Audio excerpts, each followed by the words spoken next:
तो अभी तक हम लोगों ने व्हीटस्टोन ब्रिज के बारे में समझ लिया है। तो व्हीटस्टोन ब्रिज का जो प्रिंसिपल था उसका क्या कहना था कि जब भी इस गैल्वेनोमीटर के थ्रू जो करंट होगा वो अगर जीरो हो जाएगा तो आपका जो रेजिस्टेंस है ये और ये, इसका रेशियो वो इक्विवेलेंट हो जाएगा इसके और इसके रेशियो के, है कि नहीं। तो ये चीज जो है आप समझ चुके हो व्हीटस्टोन ब्रिज में, ठीक है। तो जो ये गैल्वेनोमीटर है इसका काम क्या होता है, तो गैल्वेनोमीटर का काम होता है करंट को मेजर करना। जब भी इसके थ्रू कोई भी करंट पास करेगा तो गैल्वेनोमीटर जो है वो डिफ्लेक्ट करेगा। जिस तरह से आपका स्टेबलाइजर में वो होता था डिफ्लेक्शन वाला सुई, उसी तरह से क्या होता है गैल्वेनोमीटर में डिफ्लेक्शन होता है। अगर इससे करंट जो है वो जीरो हो जाता है तो गैल्वेनोमीटर का डिफ्लेक्शन जो है वो जीरो हो जाता है। और जैसे गैल्वेनोमीटर का डिफ्लेक्शन जीरो हो जाता है तो ये जो है एक सर्किट, इसको हम लोग कहते हैं बैलेंस्ड व्हीटस्टोन ब्रिज सर्किट। और जैसे कोई व्हीटस्टोन ब्रिज सर्किट बैलेंस्ड होता है तो इसका कंडीशन ये हो जाता है कि जो ये रेजिस्टेंस है P, इसका रेशियो P/10 का रेशियो, मतलब ये रेजिस्टेंस और ये रेजिस्टेंस का रेशियो वो इक्विवेलेंट हो जाता है इस रेजिस्टेंस और इस रेजिस्टेंस के रेशियो के, ठीक है। तो इससे आपको अगर कोई एक अननोन रेजिस्टेंस निकालने को कहा जाएगा तो आप आराम से इस P रेजिस्टेंस को निकाल लोगे, जिसका वैल्यू हो जाएगा क्या, 10 को उधर कर दिए और 10/2 जो है वो क्या हो गया आपका 5 ओम। तो ये जो P है इसका वैल्यू कितना हो गया अब 5 ओम। तो देखो ये 5 ओम इन रेशियो 10 ओम, तो 5 ओम रेशियो 10 ओम, और इधर क्या है 1 ओम रेशियो 2 ओम। 5 को कैंसिल किया 1 टाइम, ये 2 जा होगा, तो 1:2 1:2। तो देखिए ये 1:2 ये 1:2 में बटा हुआ है। इसी को कहते हैं बैलेंस्ड व्हीटस्टोन ब्रिज का प्रिंसिपल। आई बात समझ में, क्लियर है यहां तक? ओके।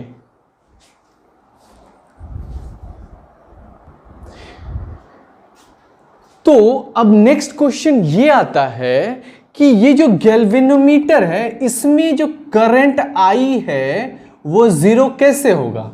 क्योंकि अगर इस सर्किट को हम लोग इस तरह से कनेक्ट करेंगे एक बैटरी से, तो इस बैटरी से जब सर्किट कनेक्ट होने के बाद करंट जो है इस पॉजिटिव टर्मिनल से फ्लो होते हुए ये दो भागों में बट जाएगा, ठीक है। जिसमें अगर मान लो ये I1 हो जाएगा तो ये I2 हो जाएगा, ठीक है। क्योंकि पैरेलल कॉम्बिनेशन में ये दोनों क्या है, पैरेलल कॉम्बिनेशन है, तो करंट जो है वो डिस्ट्रीब्यूट हो जाता है। और करंट डिस्ट्रीब्यूट होते ही फिर क्या होगा, ये इस सर्किट I1 चले जाएगा इसके थ्रू और I2 चले जाएगा इसके थ्रू। लेकिन यहां पे क्या होगा, जो ये I1 है ये दो भागों में बढ़ जाएगा। एक तो बढ़ जाएगा I3 और ये हो जाएगा क्या आपका IG। मतलब इसको आप ये भी बोल सकते हैं I इस तरफ जो करंट जाएगा वो कितना बचेगा, तो ये जो I1 आ रहा था उसमें से अगर आप IG घटा दोगे तो उतना करंट बचेगा, ठीक है। तो बेसिकली यहां पे देखिए हुआ क्या, तो करंट ये IG जो हो सकता है 2 एम्पेयर हो, 3 एम्पेयर हो, 4 एम्पेयर हो, कुछ एम्पेयर हो, है ना। इसी IG करंट गैल्वेनोमीटर का जो करंट है उसको हम लोग को जीरो करना है। तो अब ये कैसे होगा, यही गैल्वेनोमीटर का करंट जीरो कैसे होगा, यही सोचने वाला बात है यहां पे। तो इसके लिए कहा जाता है कि आपको क्या करना है, एक वेरिएबल रेजिस्टेंस लेना है जिसको हम लोग कहते हैं रियोस्टैट, या रियोस्टैट नहीं कहो तो मतलब वेरिएबल रेजिस्टेंस। मतलब ये 2 ओम है अभी, तो इसको हमको 4 ओम करके देखना है कि ये करंट जीरो हुआ कि नहीं हुआ। फिर इसको हमको मान लो 8 ओम करके देखना है कि करंट जीरो हुआ कि नहीं हुआ। फिर इसमें भी नहीं हुआ तो हमको 10 ओम करके देखना है कि करंट जीरो हुआ कि नहीं हुआ। फिर इससे भी नहीं हुआ तो हमको इसको 12 ओम करके देखना है कि करंट जीरो हुआ कि नहीं हुआ। अब ये काम कितना हेक्टिक होगा कि एक सर्किट में आपको बार बार एक रेजिस्टेंस को चेंज करना पड़ रहा है, मतलब वायर खोलना पड़ रहा है, फिर वायर लगाना पड़ रहा है, खोलना पड़ रहा है, लगाना पड़ रहा है, और ये चेक करना पड़ रहा है कि गैल्वेनोमीटर का डिफ्लेक्शन जीरो हुआ कि नहीं हुआ, मतलब कि करंट जीरो हुआ कि नहीं हुआ। तो क्या ये प्रैक्टिकली पॉसिबल है? लैब में जाओगे, बार बार रेजिस्टेंस खोलोगे, फिर लगाओगे, खोलोगे, आप लगाओगे, तो मतलब कितना हेक्टिक प्रोसेस है ये। इसी हेक्टिक प्रोसेस से बचने के लिए, किससे? इसी हेक्टिक प्रोसेस से बचने के लिए आपका क्या आया? मीटर ब्रिज आया, है ना। और मीटर ब्रिज में जो ये आपका नीचे वाला पार्ट था, ये दो रेजिस्टेंस, इसको रिप्लेस करके एक मैग्नीन का 1 मीटर का वायर ले लिया गया, इसलिए इसको क्या कहते हैं? Metre bridge. और उसको फिक्स, इस रेजिस्टेंस को फिक्स कर दिया गया एक वुडन बोर्ड पे, ठीक है। तो मीटर ब्रिज का जो है उसमें क्या है? एक मैग्नीन, इस दोनों रेजिस्टेंस को हटा के ले लिया गया एक मैग्नीन वायर, ठीक है। और मैग्नीन वायर जो होता है यूनिफॉर्म क्रॉस सेक्शन एरिया का और यूनिफॉर्म लेंथ का लिया गया, उसका लेंथ क्या था? 1 मीटर था। तो उसको जो है इस तरह से वुडन का एक ले लिया गया, इधर एक पत्ती, और एक रेजिस्टेंस को इधर फिक्स कर दिया गया, एक रेजिस्टेंस को इधर फिक्स कर दिया गया, और यहां पे लगा दिया क्या गया आपका? यहां पे लगा दिया गया आपका, इस वुडन स्ट्रिप पे लगा दिया एक मैग्नीन वायर जिसका लेंथ कितना था? 1 मीटर का था। अब वो 1 मीटर का जो वायर है उसमें से ये पार्ट को खोल दिया गया, ठीक है, इसको हटा दिया सर्किट को, इसको लगा दिया एक जॉकी से, ठीक है। और जॉकी का काम क्या होता है? तो उस वायर पे रख रख के चेक करना कि किस पॉइंट पे रखने से जो है इस 1 मीटर के लेंथ के किस पॉइंट पे रखने पे गैल्वेनोमीटर का डिफ्लेक्शन 0 हो जाएगा, ठीक है। तो इसी अरेंजमेंट को जो है हम लोग कहते थे मीटर ब्रिज। आई बात समझ में?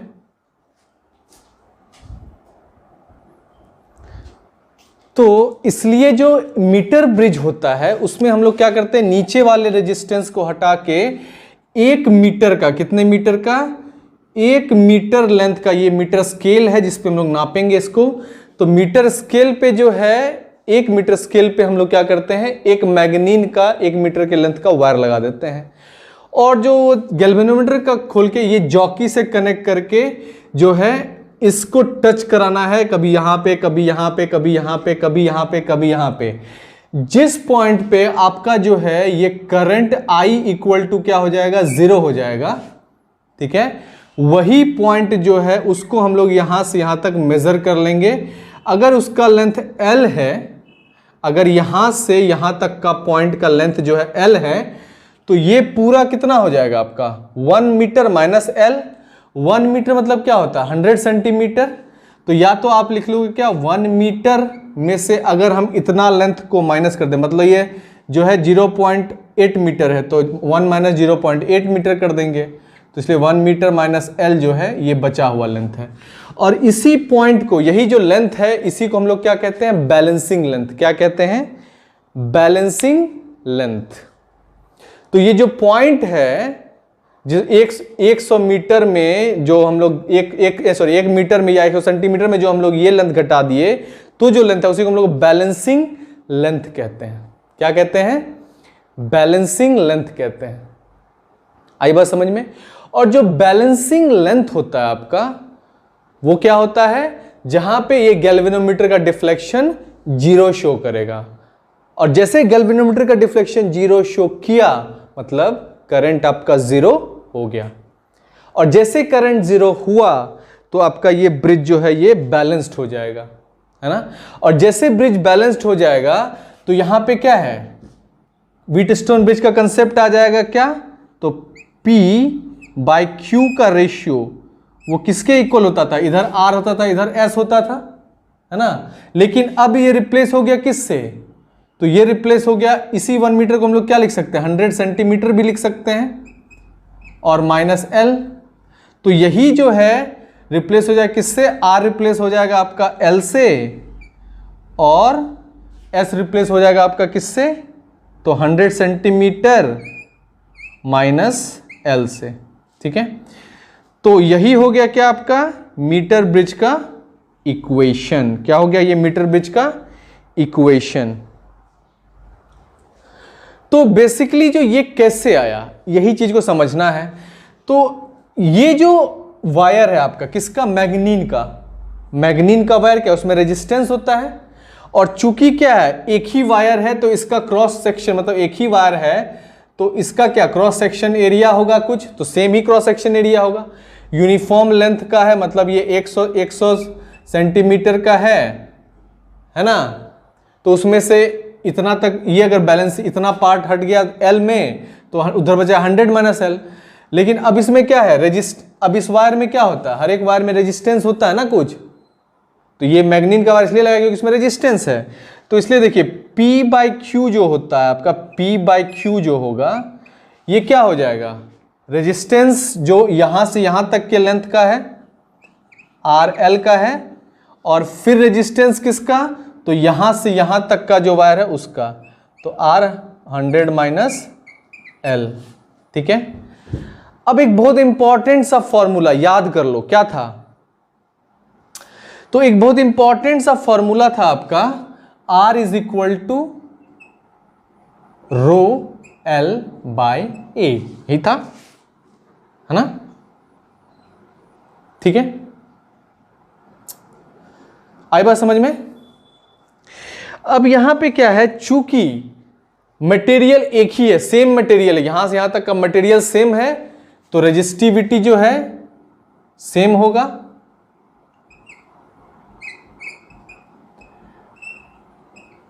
और यहां चूंकि L लेंथ है यहां से यहां तक, तो इसलिए L की जगह पे L, और यहां क्या हो जाएगा 100 माइनस L।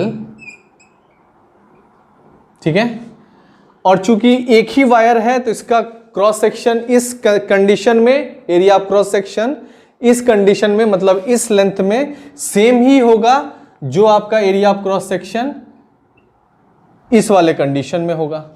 तो ये चूंकि वायर एक ही है तो इसका resistivity of the same material is same, तो इसलिए ये और ये दोनों सेम हो जाएगा। ठीक है, और चूंकि area of cross section same he wire से बना तो इसलिए एरिया ऑफ क्रॉस सेक्शन भी क्या हो जाएगा, सेम ही हो जाएगा। तो अब इस दोनों का हम लोग क्या करना है, रेशियो निकाल लेना है। तो आप अगर देखो RL, अब यहां पे देखो सिंपली पुट कर दो RL के जगह पे क्या, तो पुट कर दोगे RL की जगह पे रो L बाय A, और इस R 100 माइनस L की जगह पुट कर दोगे rho 100 minus L by A। अब ये रो कैंसिल, ये A कैंसिल, तो कितना बचा ये, तो ये बचा P/Q is equal to L by 100 minus L। तो इसलिए जो फाइनल हो गया आपका मीटर ब्रिज का इक्वेशन क्या हो गया, P/Q is equal to L by 100 minus L। और यही जो L और 100 माइनस L है, यही है बैलेंसिंग लेंथ। ठीक है, अब इसको और अच्छे तरह से आप तभी समझ पाओगे जब इस पे बेस्ड एक न्यूमेरिकल बनाते हैं। तो आइए इस पे बेस्ड एक न्यूमेरिकल बनाते हैं। अब जैसे कि इस मीटर ब्रिज में ये क्या कहा गया है कि ये P रेजिस्टेंस का पता नहीं है, लेकिन Q रेजिस्टेंस 15 ओम का दिया गया है, और ये दिया गया है कि जो ये 100 सेंटीमीटर का वायर है इसका बैलेंसिंग लेंथ जो है 3:2 में बटा हुआ है। ठीक है, तो जो ये बैलेंसिंग लेंथ है ये 3:2 में बटा हुआ, मतलब जो ये 1 मीटर का वायर है ये जो है 3 और 2 के पार्ट में बटा हुआ, मतलब 3 पार्ट और 2 पार्ट में। तो 100 का 3 और 2 पार्ट में बांट के कितना हो जाएगा, तो 3 2 5 हो जाता है। तो इसलिए 5 को हमको डिवाइड कर देना है किससे, 100 से, तो 20 5 100 20 हो जाएगा, और 20 गुना 3 दोनों को फिर क्या करना है, उससे मल्टीप्लाई कर देना है। तो एक तो हो जाएगा आपका 60 सेंटीमीटर, एक हो जाएगा 40 सेंटीमीटर। ठीक है, तो इसलिए जो है आपको सिंपल ये भी कर सकते हैं, नहीं तो सिंपल आप रेशियो पुट कर सकते हो। P का आपको पता नहीं है, Q आपका 15 दिया गया है, और फिर जो है आपका L जो है ये लेंथ जो है यहां से यहां तक, इसको मान लो क्या 60 सेंटीमीटर इसका निकल गया, और ये हो गया आपका 40 सेंटीमीटर, मतलब काट के ये दोनों क्या है 3/2 ही निकलने वाला, तो डायरेक्ट 3/2 ही लिख सकते हो। और इसलिए जब आपका P बराबर हो जाएगा वो क्या हो जाएगा, तो P बराबर हो जाएगा 15 गुना 3 ठीक है, 15 गुना 3 और बाय 2, तो इसका P का वैल्यू निकल जाएगा कितना आपका, तो 15 या 45 बाय 2 मतलब 22.5 ओम। ठीक है, तो इस तरह से आपको क्या है ये सॉल्व हुआ। तो P बराबर निकला कितना 22.5 ओम। तो इस मीटर ब्रिज में यही कहना था कि ये एक मीटर ब्रिज है जिसका बैलेंसिंग लेंथ 3:2 में गिवन है, जिसका एक रेजिस्टेंस 15 ओम गिवन है, लेकिन दूसरा रेजिस्टेंस का पता नहीं है। तो आपको सिंपल इस इक्वेशन को लिख लेना है, P/Q = L/100 - L। और इसको सिंपल जो है L का वैल्यू अगर 1 मीटर में 100 सेंटीमीटर होता है तो 100 सेंटीमीटर को 3/2 पार्ट में बांट दोगे तो 60-40 हो जाता है। इसको लॉजिकली इस तरह से भी समझ सकते हो और सीधा यहाँ पे 3/2 भी लिख सकते हो। तो इस तरह से P का वैल्यू आपका 22.5 ओम हो जाएगा। तो ये था आपका एक क्वेश्चन। अब इसी की जगह क्या है कि अगर बैलेंसिंग लेंथ आपका 55 सेंटीमीटर दिया गया है, मतलब आपका जो L है वो गिवन है, L गिवन है, मतलब L का वैल्यू दे दिया गया है 55 सेंटीमीटर नेक्स्ट क्वेश्चन में, और जो आपका ये है Q का वैल्यू है वो 10 ओम दे दिया गया है। ठीक है, तो अब ये 15 ओम से हटा के दे दिया गया है 10 ओम, और आपको बोला जा रहा है कि अब आप P निकालो। तो ये तो और भी आसान है, क्यों? क्योंकि देखिए इक्वेशन तो वही होगा लेकिन बैलेंसिंग लेंथ L का वैल्यू दे दिया गया है, तो 100 L का वैल्यू 55 दे दिया गया है, तो 100 माइनस L मतलब 100 - 50 कितना, 55 कितना हो जाएगा, तो ये हो जाएगा क्या 45। तो एक लेंथ है 50, एक है 45, तो बस ये हो गया काम खत्म। तो P/Q मतलब P का वैल्यू निकालना ही है, Q का वैल्यू 10 दिया गया है, और जो आपका L है वो है 55 और 100 माइनस L जो है वो है आपका 45। तो बस हो गया 11 और 9, तो निकल जाएगा, ये हो गया। कितना निकला ये निकल जाएगा कितना, P = कितना हो गया 11 × 10/9, ये होगा ना। P/10 = 55/45, तो इसलिए P का वैल्यू निकाल लोगे आप, निकाल लो यार, ये हो जाएगा आपका कितना, तो 12.2 ओम के लगभग 12.2 ओम। तो ये निकल गया 1। तो इसमें बस याद रखिए कि इस तरह से न्यूमेरिकल होगा। आपको मीटर ब्रिज का कंडीशन दे दिया गया, बैलेंसिंग लेंथ दे दिया गया, इसके हिसाब से आपको क्वेश्चन सॉल्व कर लेने हैं। तो यही है मीटर ब्रिज का कंसेप्ट। आई बात समझ में? ओके।